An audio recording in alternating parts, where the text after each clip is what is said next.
여러분 안녕하십니까? 드디어 이제 마지막 수업입니다. 그래서 이제 여러분들하고 이제 돌아와서 현장 수업하는 것을 기다리고 있는데 지금 촬영하는 시점은 9월 20일 오후 2시 반이고요.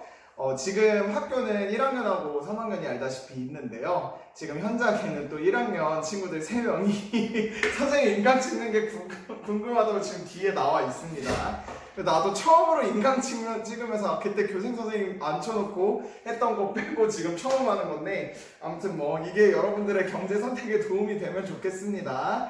자, 우리는 지난 시간까지 해서 그 거시경제 전반부 파트를 다 이제 교과서로 나갔고, 오늘 이제 개념 프린트를 통해 이제 심화적으로 나가게 될 텐데, 선생님이 지금 공지사항에 31쪽부터 50쪽까지 프린트를 지금 올려드렸죠. 근데 이제 31쪽부터 37쪽까지는 우리 중간고사 범위에 해당되는 부분이니까 얘는 현장으로 와서 배우게 될 거고, 우리 일단은 교과서 나간 부분 38쪽부터 진도를 나가게 될 거다 생각하시면 되겠습니다. 그래서 공지사항 가서 다운받아 오시고 하시면 되겠는데, 지금 1학년 친구들이 놀랬어. 프린트 페이지 숫자 보고. 근데 그게 아니라 우리 2학년 선배들은 선생님하고 일주일에 3시간을 만나잖아. 그러니까 우리는 거의 한 학기에 10쪽 정도 개념 프린트 나갔잖아. 근데 그거에 한 2배 정도 되는 분량이라 생각하시면 되겠고, 안 그래도 내가 오늘 일요일 오전에 교무실에 출근해가지고 이 프린트들 쭉 이제 만드는데, 어쩌다 3학년들이 또 와가지고 나랑 얘기를 하는데, 선생님 수업 준비를 그렇게 하세요. 애들 너무 불쌍하다. 내가 2년을 그렇게 배웠지만 선생님 너무 친구들에게 그건 뭐라고 하지? 팩트 폭력이 아니라 프린트로 폭력하는 거예요. 뭐 이렇게 얘기를 하더라고요. 그래서 그래도 내가 준 게 너희들의 공부에 다 도움이 되지 않을까? 하는 게 내 마음입니다. 자, 그러면 우리 지금까지 배운 것들 보면서 국민 경제, 그 중에서 국민 경제를 살펴보는 지표 중에 가장 중요했던 국민 소득에 대한 이야기부터 좀 하고, 그 다음에 38쪽 프린트로 넘어갈 수 있도록 하겠습니다. 자, 국민소득은 프린트에 보시면 알겠지만 일정 기간 동안 한 나라 경제 주체들의 경제 활동 결과를 보여주는 종합 지표로 국민 경제의 전반적인 규모와 수준을 파악하는 자료로 활용된다라고 되어 있고요. 그래서 우리 국민소득을 총 5가지 배웠죠. 5가지. GDP랑 GNP랑 GNI랑 그 다음에 GDP랑 GNI를 인구수로 나눈 1인당 GDP랑 그 다음에 1인당 GNI, 요것들은 이제 여러분들하고 내가 교과서에서 어떻게 계산되는지랑 정의까지 다 살펴봤고, 혹시 요거 영어로 한번 해볼 수 있을까? 그로스 도메스틱 프로덕트, 그래서 얘는 국내 총생산이라고 했었고요. 그 다음에 GNP는 그로스 내셔널 프로덕트라고 해서 국민 총생산. 국내 총생산하고 국민 총생산의 차이점은 뭐라고? 그렇지, D는 국경이었고 N은 국민.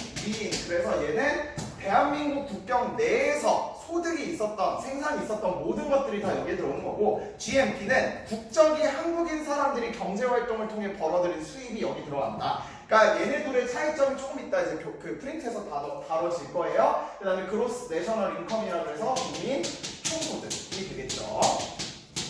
그랬을 때 GDP랑 GNI를 왜 1인당 인구수로 나누냐라고 이야기하면 그 나라의 평균 생활 수준을 우리가 알 수 있기 때문이다라고 이야기를 했지. GDP 순위로만 보면은 중국이 우리나라보다 월등하게 앞서 있는데, 결국 중국은 15억이고 인구가 대한민국은 5천만이니까 결국에는 인구수로 정확하게 나눠야지 1인당 정확히 얼마만큼 벌어가는구나가 대충 느낌이 올 거잖아. 그렇기 때문에 우리가 1인당을 통해서 각 나라의 평균 수준을 우리가 구할 수 있다라는 것도 여러분들이 알고 계실 거라 생각합니다. 그거에 대한 얘기가 우리 프린트에서 나와 있고요. 거기 보시면 1990년대 초까지 한 나라의 총생산과 총소득의 지표로는 GNP를 많이 사용했다가 최근 들어서 GDP랑 GNI로 넘어왔다라고 이야기를 했는데, 1993년 이후 세계 여러 나라들은 총생산의 지표로는 GDP, 그 다음에 국민 총소득으로 GNI를 쓴다. 왜 그런다고? 왜 그럴 것 같아요? 우리 1학년 친구들. 왜 그러냐면 GNP는 국적으로 이게 따지다 보니까 대한민국 사람들이 외국 나가서 들어가 있는 건 GNP에 들어가지만 GDP 안 들어가고, 마찬가지로 대한민국에 외국 기업이 들어오면 GNP엔 안 잡히고 GDP엔 들어와요. 근데 이러면 어떤 문제가 발생하냐면 요즘에 세계화가 막 발생을 하잖아. 그러니까 우리나라의 외국 기업들도 되게 많이 들어오는데 그게 우리나라 경제지표에서 다 빠지는 거야. GNP로만 따지면. 그렇기 때문에 이제는 그 나라 국경 안에서 얼마나 경제활동이 이루어지는지가 훨씬 더 중요해졌기 때문에 GDP로 쓰고, 선생님이 2학년 선배들한테는 얘기했지만 북한은 아직도 GNP를 써요. 왜냐면 거기는 폐쇄 경제라서 이 국가나 이런 회사 자본의 이동이 별로 없기 때문이다 라는 것도 알고 있으면 되겠습니다. 자, 그럼 GDP와 GNP 관계 보도록 할게요. 우리에게 익숙한 국민경제의 총생산 지표에는 GDP랑 GNP가 있는데, GDP는 일정한 기간에 한 나라의 국경 안에서 만들어낸 최종 생산물의 합, GNP는 국민이라는 말에 초점이 맞춰져서 일정한 기간 한 나라 국민에 의하여 생산된 최종 생산물 가치라고 되어 있고요. GNP에서 GDP로 넘겨왔다는 이야기를 있는데, 지금부터 그럼 우리는 이거를 벤 다이어그램으로 한번 살펴볼 수 있도록 합시다. 내가 벤 다이어그램 하면 참 하고 싶은 얘기가 많은데, 선생님 고등학교 때 1학년 1학기 맨 처음 수학 단원이 여러분들은 다항식으로 시작하죠. 맞지? 근데 나는 집합부터 시작했거든? 여러분들이 아마 수하에서 배우죠, 요즘은. 그래서 우리 때는 집합이 고등학교 1학년 1단원이어가지고 애들이 다 집합은 열심히 공부하고 뒤에부터 이제 포기하는 그런 모습이 나왔어서, 그 어른들 중에 뭐 집합만 열심히 공부했다, 수학의 정석이 앞에는 덜 이렇게 막 이렇게 되고 뒤에는 막 깨끗하다, 이게 다 집합만 공부했다 뭐 이런 얘기인데, 우리가 이 영역으로만 보면은 이렇게 A, B, C 이렇게 나눠볼 수 있으면 결국에는 B는 GDP랑 GNP의 둘 다 겹쳐지는 부분이잖아. 그럼 요거는 어떤 국민이 어느 나라에서 생산합니까? 내국민이 자기 나라. 그렇지. 자국민이 국내에서. 그러면 GDP는 들어가는데 GNP에는 안 들어가는 A 영역은 누구냐면은 외국인이 국내에서 생산된 게 여기 들어가 있죠. 그치? 나도 형광처럼 하니까 되게 기분이 좋다. 맨날 카메라만 보면서 자문자답하다가 선배들도 아마 웃고 있을 수도 있어. 그 다음에 근데 내가 드립 같은 그런 개그를 가끔씩 치고 1학년들한테도 하잖아. 근데 그거는 약간 혼자 있을 때만 하는 게 편한 것 같긴 해. 이렇게 너네들 앞에 두고 하려니까 그런 개그는 잘 안 나오네. 어쨌든 얘는 자국민이 해외에서 생산된 모습이다, 이렇게 생각하시면 되겠고요. 거기 프린트에는 얘들아 소득이라고 나오는데, 우리 국민소득 3면 등가의 법칙 때문에 결국 생산 측면이든 소득 측면이든 소비 측면이든 어느 측면에서는 다 측정하더라도 이게 일치하잖아. 그리고 옛날에는 이 GNI라는 개념이 거의 없었기 때문에 그냥 생산 자체를 소득으로 생각을 했거든. 그러니까 그 프린트에 나와 있는 건 소득이라고 되어 있는 거에 너무 막 그렇게 하실 필요 없을 것 같아요. 자, 그럼 우리 수학적인 느낌으로 딱 보도록 하자. 만약에 B는 그냥 뭐 똑같은데 A 영역하고 C 영역을 비교했을 때 A가 C보다 더 크다라고 하면 이건 우리가 어떤 상황일까? A 영역이 더 크고 C 영역은 더 작대. 그러면 이 나라는 GDP가 GNP보다 더 크다고 볼 수 있겠죠? 그치? 반면에 그러면 A랑 C를 비교해서 C 쪽이 더 크면 당연히 그렇지. GDP랑 GNP를 비교했을 때 GNP가 더 크고 있다라는 것을 우리가 확인해 볼 수 있다는 거고요. 그 다음에 요거를 이제 우리가 조금 더 유식한 말로 바꿀 건데, 뭐냐면 얘를 8글자로 거기 보시면 해외 지급 요소소득 이렇게 이제 말을 쓰죠. 이게 뭐냐면 지금은 좀 여러분들이 초점에 맞춰서 결국에는 이건 외국인이 우리나라 들어와서 벌어갖고 나간 거잖아. 그러니까 우리나라 입장에선 해외한테 돈을 내보내 준 거지. 그런 의미에서 지급이라고 생각하시면 되고, C영역은 우리나라 사람이 밖에서 벌어 들여온 거잖아, 결국에. 그러니까 얘는 해외 수취 요소소득이다, 이렇게 보시면 되겠어요. 수취 받아왔다.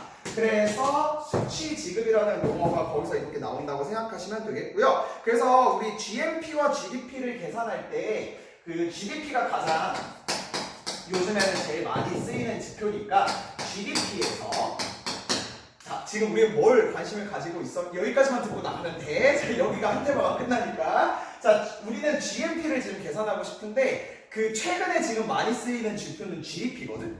그러면 GDP에서 어떻게 하면 GNP를 계산할 수 있을까? 너무 쉬운 문제야. 사실 이거는 이 지표만 보면 돼요. 자국민이 국내에서 버는 것만 봐요.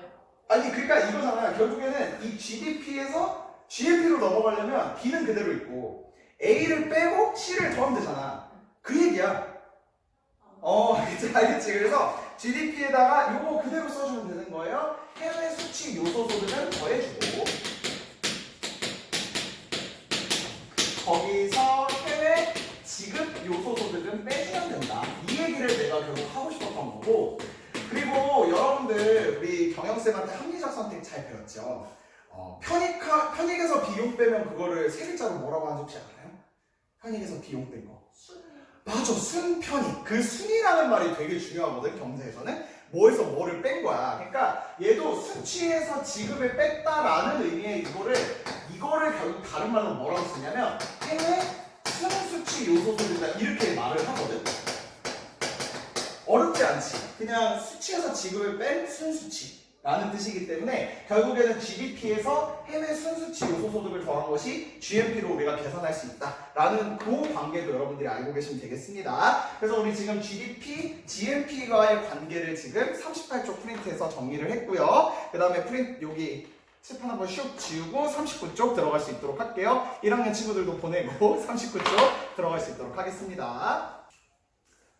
자, 이번에는 39쪽에 나와 있다시피 GDP랑 GNI의 관계를 좀 살펴보려고 합니다. 우리가 38쪽에는 관심이 있었던 게 GDP, GNP였고 그 다음에 이제 39쪽에 보려고 하는 게 GDP랑 GNI인데 이제 여기서 선생님이 아까 GDP랑 GNP에 대해서 얘기를 하면서 이 벤 다이어그램을 좀 그려줬잖아. 아마 이제 문제 같은 거 풀거나 아니면 적용하는 단계에 있을 때 이게 GDP랑 GNP의 어디 영역에 들어가는지에 대한 구분을 너희들이 좀 할 수 있어야 될 것 같아요. 만약에 예를 들어서 박우진이 경제를 가르쳤다. 물론 한국 안에서겠지. 그러면 아까의 그 ABC에서 B에 들어가게 될 거고 만약에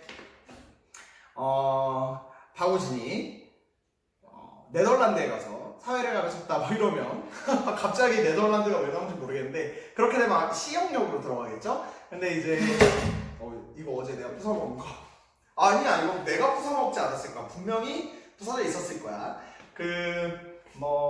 마이클이라는 사람이 한국에 와서 영어를 가르쳤다 이러면 그거는 A에 들어가겠지. 그러니까 각각의 영역을 좀 살펴보고 그 다음에 우리가 이 GNP가 더 이상 의미가 없어서 GDP를 많이 쓰고 있다고 이야기를 했고 그 다음에 이 GNI라는 개념이 그러니까 그동안에는 결국에는 우리가 거시경제학에서 봤을 때 P랑 I가 같아질 거야. 그러니까 결국에는 GNP가 GNI라고 볼 수 있겠지만 그거를 어쨌든 생산의 측면이 아니라 이 분배의 측면에서 본다라는 측면에서 결국에는 얼마만큼 벌어들이는지에 대한 평균 생활 수준의 임금이 여기에서 나올 거다라는 것을 우리가 확인해 볼 수 있겠죠. 그래서 GDP랑 GNI의 관계를 살펴보도록 하자. GDP는 국민 경제의 크기와 생산 능력을 나타내는 데 중점을 두는 지표이며 GNI는 국민 경제 소비 능력, 즉 소득 수준을 나타내는 데 중점을 두는 지표다라고 되어 있죠. 그래서 GDP가 생산 능력. 결국에는 이게 생산에 관련된 지표니까 GNI는 결국에 얼마나 벌어들이느냐의 문제이기 때문에 얼마나 소비할 수 있는지에 대한 소비 능력을 보여주는 지표다 생각하시면 되겠죠. 읽어보도록 합시다. 국내 총생산과 유사한 지표로 국민 총소득이 있다. 국내 총생산이 한 나라 안에서 이루어진 생산활동을 측정하는 지표라면 국민 총소득은 그 나라 국민이 일정 기간 동안 벌어들인 소득을 측정하는 지표로 국내 총생산과 해외 순수치 요소 소득을 합한 것이다 라고 되어 있죠. 그러니까 이거는 그거야. 우리 GNP가 거기 보시면 얘들아 명목 GNI가 명목 GNP랑 거의 근사값이다 라고 되어 있고 아까 우리 GNP 계산할 때 결국 GDP에다가 해외 순수치 요소 소득을 더한 거다 라고 이야기를 했었죠. 해외 순수치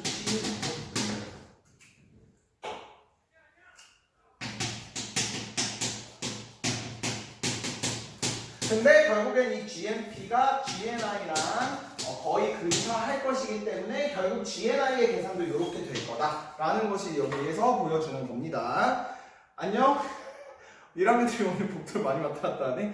자, 근데 이런 점에서 국민 총소득은 그 나라의 국적을 가진 국민의 소득을 측정하는 지표라고 할 수 있다라고 되어 있습니다. 명목 변수로만 따지면 국민 총소득은 국민 총생산과 같다라고 되어 있는데 우리가 명목 GDP랑 실질 GDP에서도 봤다시피 명목이라는 것은 결국에는 눈에 보이는 것들을 다 담아내는 거다라고 생각하면 결국에는 GNI랑 GNP는 근사값으로 이루어지게 될 건데 우리가 GNI라는 개념이 GNP랑 그러면 뭐가 다르냐라고 이야기하면 실질적으로 계산하는 실질적인 의미의 GNI는 어떻게 GNP GNP랑 차이가 나는지 좀 보자면 그 밑에 볼 수 있습니다. 실제 GNI는 일단은 얘랑 똑같습니다. GDP에서 해외 순수치 요소 소득을 더한 범이라고 되어 있는 부분까지는 똑같고, 이 해외 순수치 요소 소득이 다른 말로 해외 수치 요소 소득에서 해외 지급 요소 소득을 뺀 거다. 그 얘기는 뭐 같을 건데, 거기 보시면 플러스에서 교역 조건 변동에 따른 손익이라고 나오죠. 교역 조건 변동에 따른 손익이라고 나오는데, 요거를 설명드리긴 하겠는데, 요거는 얘들아 개념적으로 그냥 그런가 보다라고 이해만 하고 넘어가면 되는 부분이고, 이것 때문에 무슨 뭐 문제를 막 이럴 필요는 전혀 없고요. 그러니까 이렇게 생각하면 돼. 왜 굳이 GNP랑 GNI가 결국 근사값이면 왜 굳이 GNI랑 개념을 만들었겠어? 라고 생각을 할 수 있는데, 그 GNI가 GNP랑 다른 점에선 이게 들어가기 때문이다 라고 생각하면 되는데, 사실은 이게 되게 미미할 수도 있고요. 그 다음에 고등학교 교육 과정에서는 GNP랑 GNI가 얘 때문에 달라진다라는 것까지 알 필요가 안 나는 게, 이걸 가지고 문제를 풀 수 있는 정도까지 알라는 소리도 아니고 그냥 그렇구나 정도로만 아는 거기 때문에 이걸 너무 심각하게 받아들이진 않았으면 좋겠습니다. 자, 그래서 그러나 국민의 실질적인 생활 수준을 측정하는 지표로는 실질 국민 총생산의 교육 조건의 변화에 따른 실질 무역 손익을 더한, 여기 봐봐 얘들아, 이게 GDP 해외 순수치 요소 소득, 이게 GNP죠. 그렇지. 그러니까 GNP에다가 교역 조건에 따른 변동에 따른 손익을 더하든지, 아니면 GDP에 더하기 해외 순수치 요소 소득을 더한 다음에 얘를 더하든지, 아니면 GDP에다 해외 수치 요소 소득을 더하고 해외 지출 지급, 해외 지급 요소 소득을 뺀 다음 얘를 더하든지, 세 가지가 다 똑같다는 거지. 그리고 우리는 그걸 통해서 GNI를 GDP에서 어떻게 계산되는지, GNP에서 어떻게 계산되는지를 따져보시면 되겠습니다. 자, 아무튼 우리가 관심 있는 건 이게, 자, 거기 보시면 지선이는 열쇠고리를 생산하여 모두 수출하고 그 대금으로 오렌지를 수입한다고 하자. 작년에 지선이가 열쇠고리를 10개 수출하여 받은 돈으로 오렌지 2상자를 수입하였다. 그러나 지금은 오렌지 가격이 2배로 상승하여 열쇠고리를 10개 수출했지만 오렌지를 1상자밖에 수입할 수 없었다. 즉 지선이가 생산한 것은 열쇠고리 10개로 작년과 동일하지만 수입 가격의 상승으로 교역 조건이 악화하여 오렌지 1상자만큼 덜 수입하게 된 것이다. 실질 국민 총소득은 이러한 교역 조건의 변화에 따른 실질 무역 손익을 반영한다 라고 되어 있는데, 그러니까 옛날에는 내가 10상자를 만들었고 그걸 통해서 벌어들인 돈을 가지고 오렌지 2상자를 사올 수 있었어. 근데 그러려면 얘들아 전제 조건이, 여기에는 이렇게 두 나라가 교역했다라는 의미로 받아들이면 안 되고, 이 A라는 국가가 B라는 국가를 통해서 10상자에 대한 돈을 가지고 오고 그걸 가지고 C에서 2상자를 가져왔다는 얘기야. 근데 만약에 얘네는 변동이 없는데 환율이 얘네끼리 변동이 생겨가지고 이 외국 물건이 너무 비싸진 거야. 그래서 내가 가지고 있는 그 우리나라 돈 화폐가 여기에서 제 역할을 다 못해. 그러면은 상대적으로 내가 그 상황에 대해서 손해잖아요. 작년에 비해 내가 여기만큼 그 오렌지 상자를 못 사오잖아. 그러니까 그런 환율의 변동에 따른 그러한 이익과 손해까지 합쳐지는 게 GNI에는 계산이 된다라고 생각하면 되는데, 이걸 너무 깊게 생각하지 말고 그냥 이런 걸로 GNP랑 GNI가 달라졌구나 라고만 판단하시면 되겠다는 겁니다. 오케이, 괜찮죠? 그래서 그 밑에까지 봤습니다. 자, 이번에는 우리 GDP에서 봤을 때 우리 명목 GDP랑 실질 GDP에 대한 얘기를 좀 하려고 해요. 기억이 날지 모르겠는데, 자, 명목 GDP랑 실질 GDP 보도록 합시다. 명목 GDP, 실질. 그러니까 GDP는 결국에는 우리가 이 얘기를 했었죠. 그 나라에서 생산되는 모든 상품, 재화와 서비스의 가격 곱하기 거래량의 합이다. 그러니까 A, B, 1, 2, 3, 4, 5, 6, 7, 8, 9, 10 해서 쭉 있는 그 물건, 재화와 서비스를 쭉 가격과 생산량으로 곱해서 더해주는 게 GDP인데, 알다시피 그러다 보니 옛날보다 올해 더 오면서 이게 가격이 뛰는 것도 GDP가 올라가는 거고 생산량이 뛰는 것도 GDP가 올라가는 거야. 근데 우리 이미 배웠지만 결국에는 실제 GDP가 증가하는 거는 Q가 증가하는 거지 생산량이 옛날보다 증가한 건데 그래서 얘는 뭘로 계산하냐라고 보면은 기준연도를 딱 정해놔서 그때의 가격과 그리고 그 해의 생산량 이렇게 계산되는 것이 실제 GDP다라고 이야기를 했었고요. 그 다음에 명목 GDP는 그냥 그때 그 해의 가격에다가 그 해의 생산량을 곱한 것이 여기에 들어간다라고 생각하시면 되겠습니다. 자, 그랬을 때 명목 GDP는 그의 생산량을 그의 시장 가격으로 측정하여 계산한 GDP로 명목 GDP는 재화나 서비스의 생산량이 증가하지 않아도 물가 상승만으로도 그 수치가 증가할 수 있으므로 명목 GDP의 증가만 가지고 경제가 성장했다고 말하기는 어렵다 되어 있어요. 결국엔 경제 성장은 뭐가 증가해야 된다?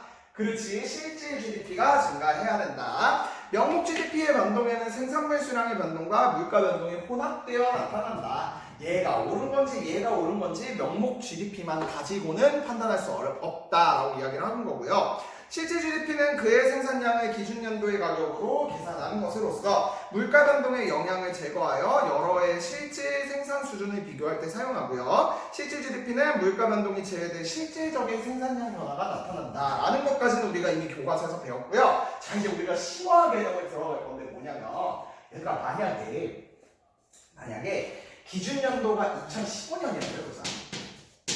기준연도가 2015년인데 2016년을 봤더니 그러니까 이때 명목 GDP나 그 다음에 이때 실질 GDP가 있을 거 아니에요. 근데 얘네는 당연히 기준연도로 우리가 측정을 한다고 했으니 결국엔 얘네들의 값은 어떻게 되는 거야? 그렇지, 일치하겠지. 근데 2016년에는 그러면 이게 2015년, 그러니까 이 명목 GDP는 결국 2016년의 물가에다가 2016 생산량을 곱한 거고, 진짜 일부러 분필 색깔을 똑같이 합니다. 그 다음에 실질 GDP는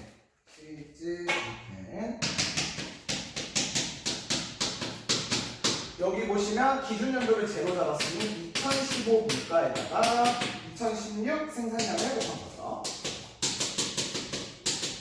그랬을 때를 비교해보자면, 그랬을 때 만약에 명목 GDP가 실제 GDP보다 크다라고 하면 그럼 얘는 너네 느낌으로 딱 어떻게 되겠어? 그치? 2016 물가랑 2015 물가를 비교했을 때 결국엔 얘가 더 높다는 건 얘가 얘 값보다 더 높아야 되는 거잖아. 수학적으로 보면 그렇잖아. 그치? 뭐 예를 들면 이게 3이었는데 얘는 15고 얘는 10이야. 그럼 결국엔 어떻게 돼야 되는 거야? 얘가 5고 얘가 4야 되는 거잖아. 그치? 그러니까 결국에는 기준연도 대비해서 명목 GDP랑 실질 GDP를 비교했더니 명목 GDP가 크다라고 하면 우리는 뭐라고 잡아내야 되냐면 명목이 실질 GDP보다 크다라고 하면 이때는 우리는 뭐라고 잡아내야 되냐면 기준연도보다 물가가 올랐구나 이렇게 생각할 수 있다는 거죠. 오케이? 그럼 만약에 예를 들어서 요렇게 되어 있어요.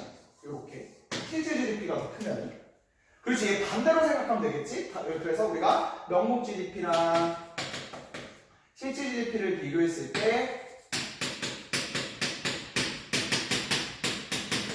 실질 GDP가 더 크다고 하면 그때는 우리가 기준연도보다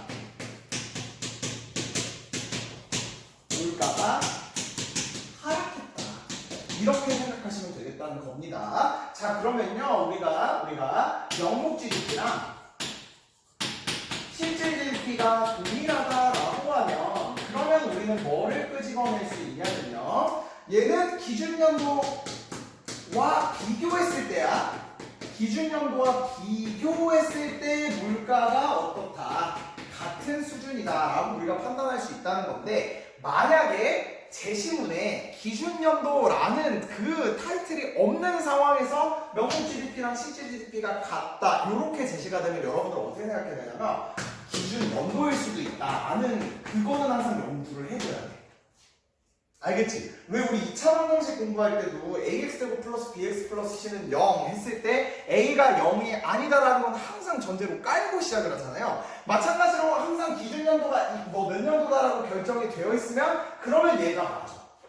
근데 만약에 명목 GDP랑 실질 GDP가 같다라고 나와 있는데 기준 연도에 대한 얘기가 없으면 그러면 여러분들이 한 번쯤은 생각을 해봐야 된다는 얘가 기준 연도일 수도 있겠네 이렇게 생각을 해봐야 된다는 것이 선생님이 말씀드리고 싶었다는 겁니다. 자 그럼 거기 밑에 보시면 각국하고 을국의 그 GDP 변동이 있어. 명목 GDP는 이렇게 돼 있고 실질 GDP는 이렇게 되어 있네 라고 되어 있는데 기준 연도가 2009년이라고 나와 있거든요. 그랬을 때 2010년부터 각국의 물가는 어떻게 바뀌었는지 2010년부터 을국의 물가는 어떻게 바뀌었는지 한번 내가 지금 칠판 지우는 동안 너희한테 시간을 줄 테니까 한번 지금 수업을 들으면서 요거 한번 지금 풀어볼 수 있도록 합시다. 지금 바로 생각해서 문제 그 프린트에다 답을 달아주세요.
자 그러면 바로 계산을 좀 해보도록 합시다. 어떻게 결과가 나왔을지 궁금한데 이 개념 프린트 공부할 때는 문제를 특히 이 3단원 파트에서는 좀 많이 풀어줘야 돼가지고 여러분들하고 이거 현장에서 호흡을 맞추는 게 훨씬 더 중요하기는 해요. 자 그랬을 때 보자. 자 2009년이 기준연도라고 지금 제시가 되어 있는 상황인데 2010년에 봤을 때 실질하고 명목을 비교했더니 누가 더 커?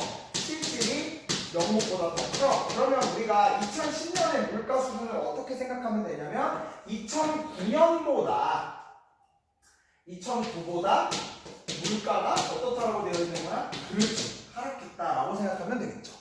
오케이. 자, 그 다음에 2011년은 실질하고 명목이 지금 어떤 상황이야? 동일한 상황인데 우리가 기준연도를 2009년도다라고 잡아놨기 때문에 결국 얘는 우리가 이 케이스를 생각하지 않는 거고 뭐라고 생각하는 거냐면 2009와 비교했을 때 물가가 어떻다? 동일하다. 이렇게 생각할 수 있다는 거고요. 2012년으로 생각을 하면 이때는 실질하고 명목을 비교했을 때 명목이 더 큰 상황이라고 나오고 있죠. 그러면 얘는 우리가 어떻게 생각해야 되냐면 2009보다 물가가 그렇지 상승했다 이렇게 잡아야겠네. 그러면 얘들아 봐봐. 지금 어떤 상황이냐면 A가 물가였는데 B, C, D 이렇게 된 거지. 그러면 2010년의 기준으로 쭉 보면은 결국 이 나라의 물가는 계속해서 어떻게 되고 있다라고 보여지냐면 상승하고 있다라고 생각하시면 되겠어요. 그래서 거기다가 답을 상승이라고 적어놓으시면 되겠어요. 알겠지? 자 이번에는 이게 그 얘는 전반적으로 올라가는 그래프고 얘는 전반적으로 내려가는 그래프라서 너희들이 다르게 생각할 수 있는 것 같은데 아니야 얘도 원리는 똑같아. 자 보시면 각각의 연도에서 비교해보자고. 2010년에 비교했을 때 얘는 실질이 커요, 명목이 커요? 그렇지, 실질이 커요.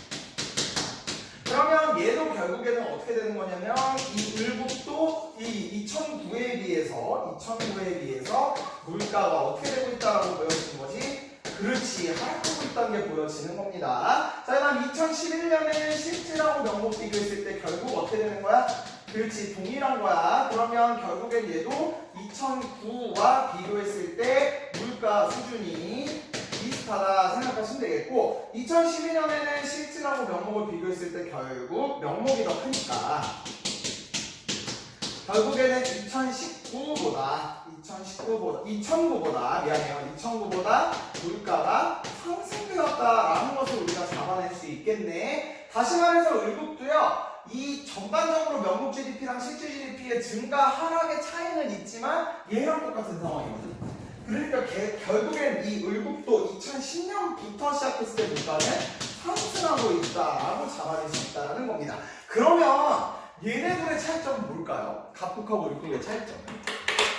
선생님은 요걸 잡아냈는데 일단 우리가 여기서 관심을 가지는 건 물가 수준의 차이였으니까 결국엔 얘를 우리가 잡아보면 얘는 실제 GDP가 계속해서 올라가고 있는 경제가 성장하고 있는 거죠. 그 옛날에 비해서 이 실제 GDP 양이 증가하고 증가했잖아.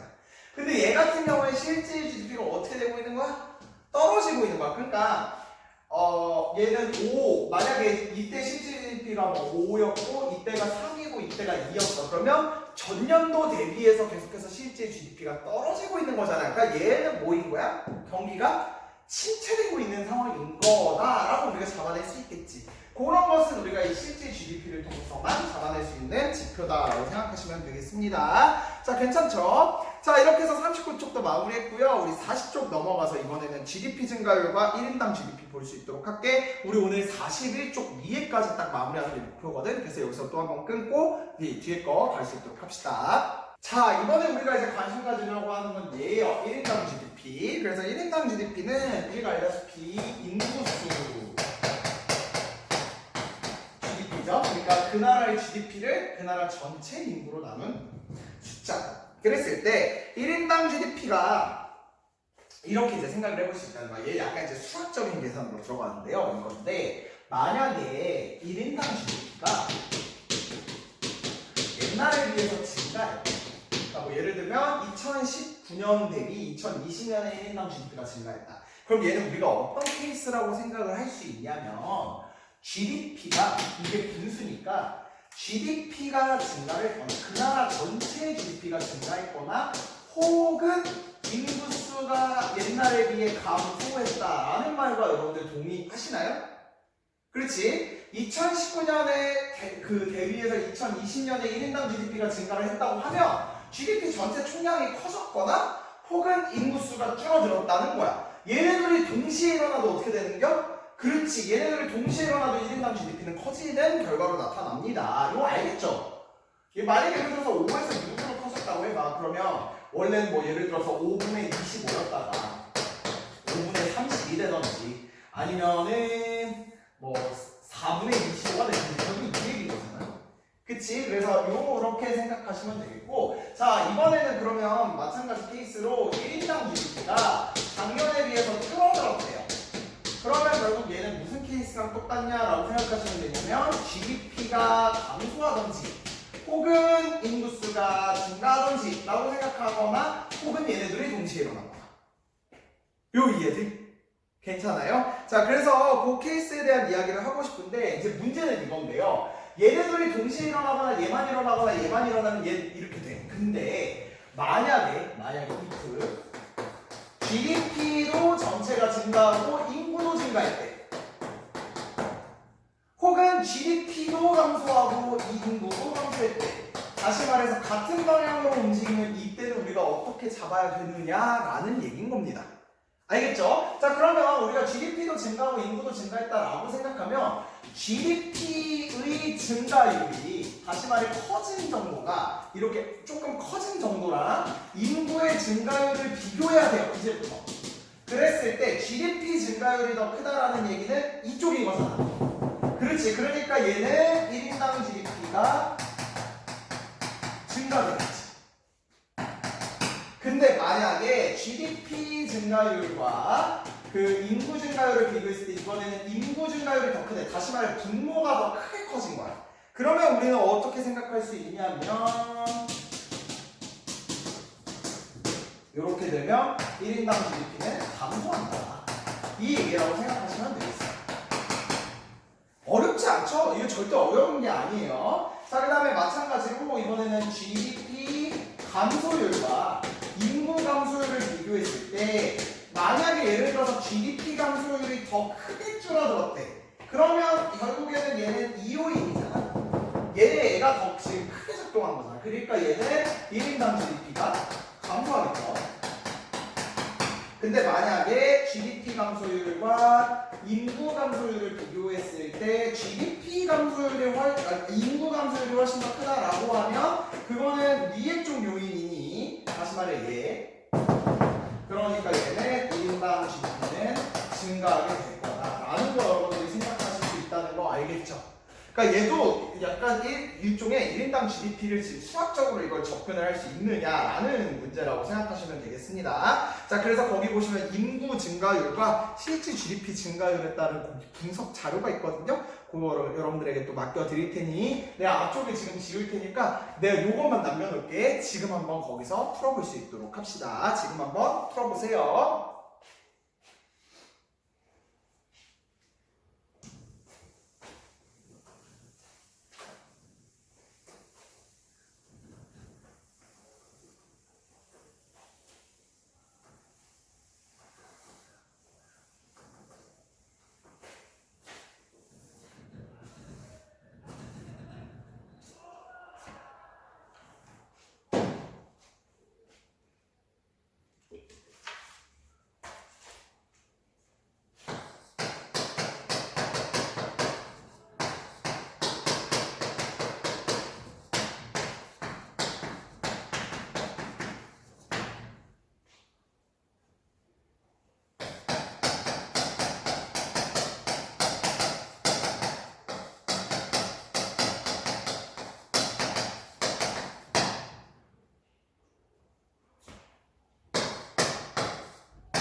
잘 풀어보셨나요?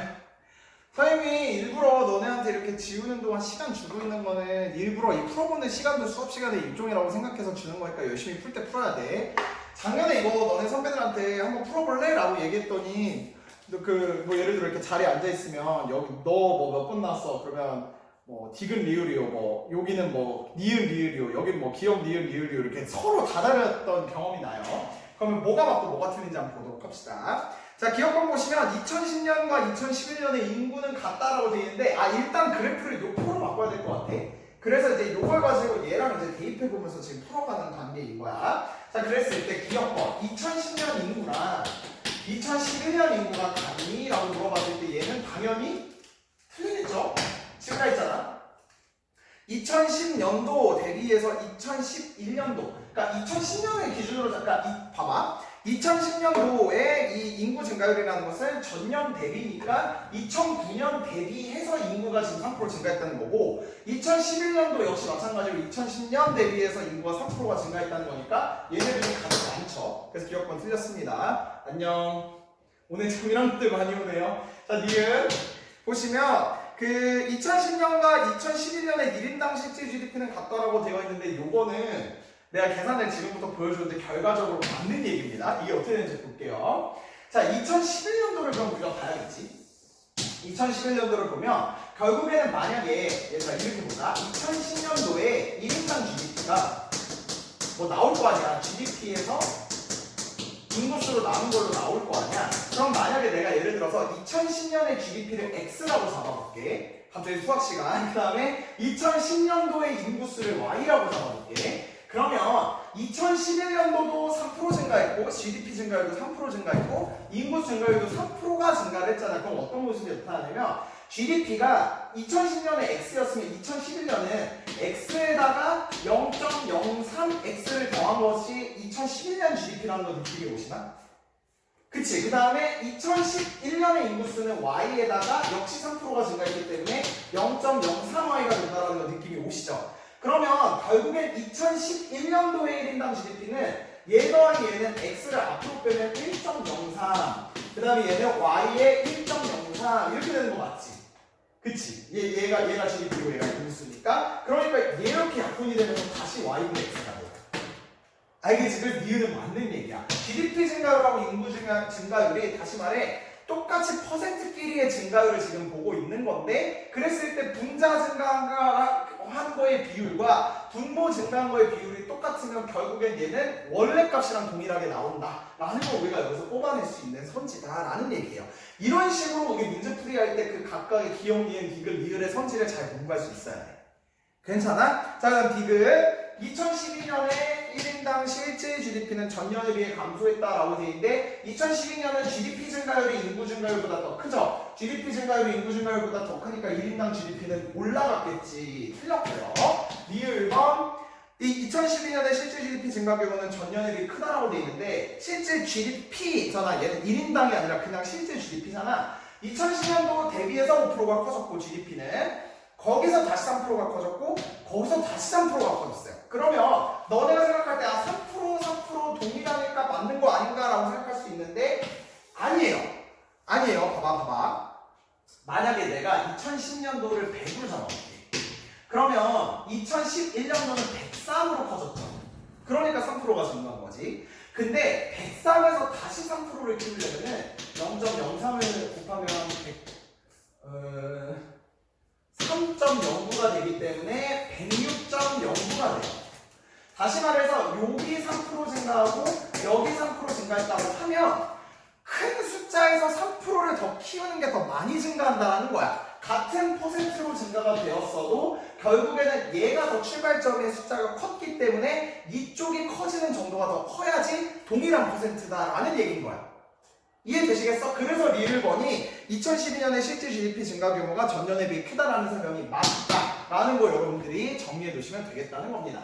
알겠죠? 그래서 이 GDP를 인구수로 나눈 1인당 GDP에 관련된 이 내용이 수학적으로 생각보다 중요한 내용들이 많으니까 여러분들이 한번 잘 이 문제들 고민하시고 내가 일부러 이 문제 프린트에서 풀어야 될 것들을 이 개념 프린트에서 다루고 있는 거니까 여러분들 이것도 좀 잘 정리해 놓으시면 되겠습니다. 괜찮죠? 좋습니다. 여기까지 해서 우리 국민소득에 관한 심화적인 개념들 다 이제 살펴봤고 이제 총수요 총공급은 이것만 정리하면 되는데 총수요를 구성하는 요소는 여러분들에게 말했다시피 가계소비, 기업투자, 정부지출, 수수출 이건 이제 배워야 돼 내가 볼 때. 그 다음에 총공급 그 요소는 GDP랑 동일하긴 한데 결국엔 얘는 기업이 얼마만큼 생산하는지에 관한 내용인데 거기 보시면 총수요 총공급의 변화 요인이 나와 있죠. 다음은 총수요 총공급의 변화 요인 중 어디에 해당하고 어떻게 변화를 가져오는가 라고 되어 있는데 역시 시간을 드릴 테니까 그 하나 있지. 원자재 가격이 하락한 게 총수요를 건드리는지 총공급을 건드리는지 한번 여러분들이 지금 한번 거기다 써보시면 되겠습니다. 지금 또 시작해주세요.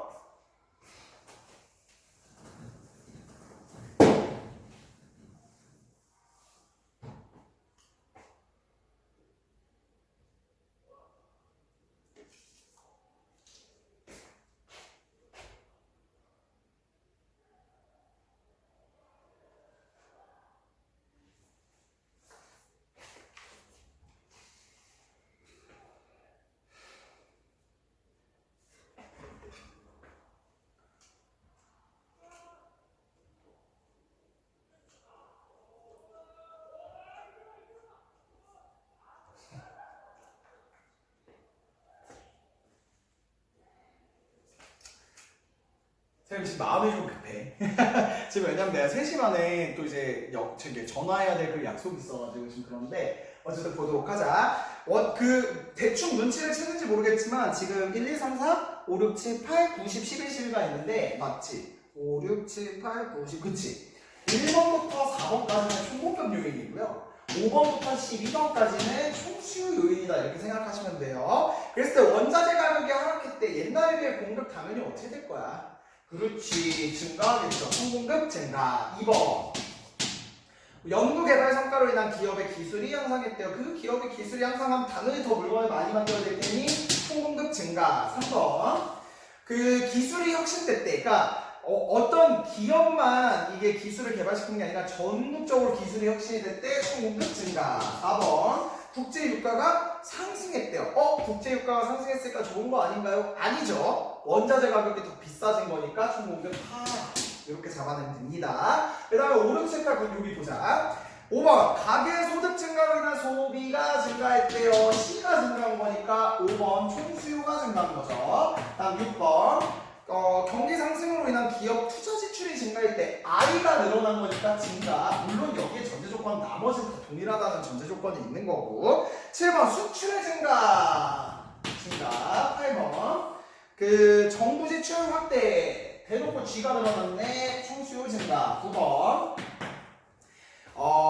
기업의 설비 투자 축소. 설비 투자가 요 I에 들어가는 건데 새로운 그것들을 개발하기 위해서 이렇게 넓혀가는 거를 여기 들어간다고 했죠? 하락이죠. 기업 투자가 줄어들었으니까 총수요 하락. 10번 교역 상대국의 경기가 호전될 옛날에 비해서 수출을 더 많이 할 수 있겠다. 총수요 증가. 그 다음에 11번하고 12번은 지난 시간에 설명했다시피 정부가 얘네를 물가 상승을 억제하기 위해서 얘네를 가지고 이제 억제를 할 때 쓰는 방법인데 소득세율이 인상되면 가계 소득은 가계 지출은 줄어들겠죠? 총수요 하락일 거고. 그 다음 12번 금리가 하락하면 얘들아 얘기도 설명을 했지만 금리가 하락하고 있다는 얘기는 경기가 불황이요 호황이요? 그렇지 불황이라고 했지. 그러면 금리를 내린다는 것은 결국 사람들이 내가 이거 은행에다 돈을 맡겨봤자 의미가 없겠네 소비를 해야겠다 라는 측면에서 총수요를 확대시키는 정책이고요. 혹은 대출의 측면도 해당돼. 이 결국엔 은행이 있으면 여기다 돈을 맡기는 사람이 예금이고 여기서 돈을 빌려가는 사람이 대출이잖아. 근데 이건 동일한데 예금을 맡기려는 사람 입장에서 이 이자가 줄어들면 당연히 은행에다 돈을 안 맡기고 돈을 쓸 거 아니야. 대출하는 사람도 옛날에 비해서 이자가 내려가잖아? 그러면 나 조금밖에 안 갚아도 되네 라고 생각하고 그냥 대출을 더 옛날에 비해 쉽게 할 거야. 그러니까 더 돈을 많이 쓰려고 하겠지? 총수요 증가하는 모습이다 라고 생각하시면 되겠습니다. 오늘 좀 진도가 빨리 나가는 것 같나요? 근데 우리 교과서에서 이미 기본 개념을 다 다뤘기 때문이다 생각하시면 되겠고 마지막 41쪽 보도록 하자. 경제성장률.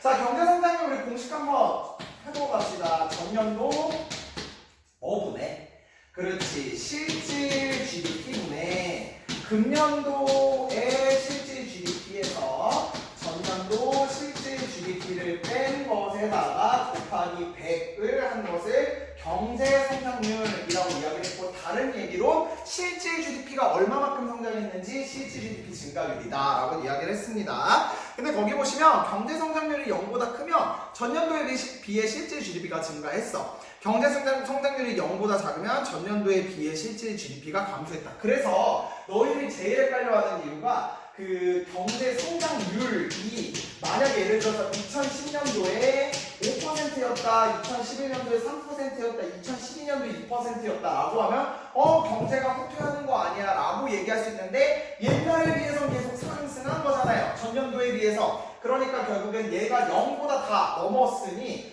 계속해서 경제는 성장하고 있다 이렇게 생각합니다. 근데 만약에 이게 경제성장률이 아니라 그냥 실질 GDP다라고 얘기하면 아까 우리 39쪽에서 그 문제 풀었던 사례처럼 맞나요?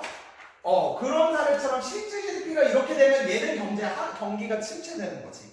근데 경제성장률이 이렇게 되고 있으면 어쨌든 0보다 큰 거니까 이렇게 올라가고 있는 거기 때문에 경제가 성장한 거다. 그래서 여러분들 오른쪽 그림 봐봐요. 경제성장률이 2010년에 4.1%, 2011년에 5.2%였다가 2012년 0.2, 2013 0.4, 2014 1.5래. 그러면 이렇게 생각하면 제일 실질 GDP가 높은 건 2011년 아니야? 라고 생각할 수 있지만 아니라고요. 다 0보다 크기 때문에 결국 실질 GDP가 가장 높은 애는 2014년이라고 적어놓으시면 되겠습니다. 자, 이제 마지막 왼쪽 한번 보자.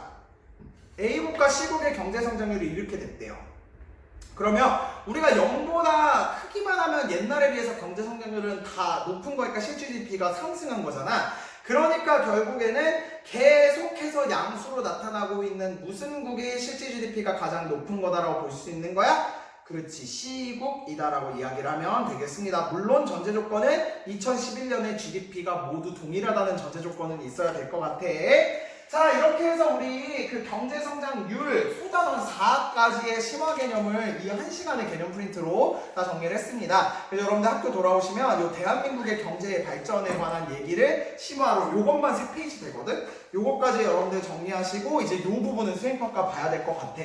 그래서 요거 이제 여러분들 돌아와서 진행할 수 있도록 하고 그래서 우리 요 개념 프린트 4쪽과 그 문제 프린트 교과서 나갔던 것들 잘 복습하시고 우리는 현장 현장에서 만날 수 있도록 합시다. 드디어 여러분들 학교 돌아오시네요. 자, 우리 기쁜 마음으로 만날 수 있도록 하겠습니다. 안녕.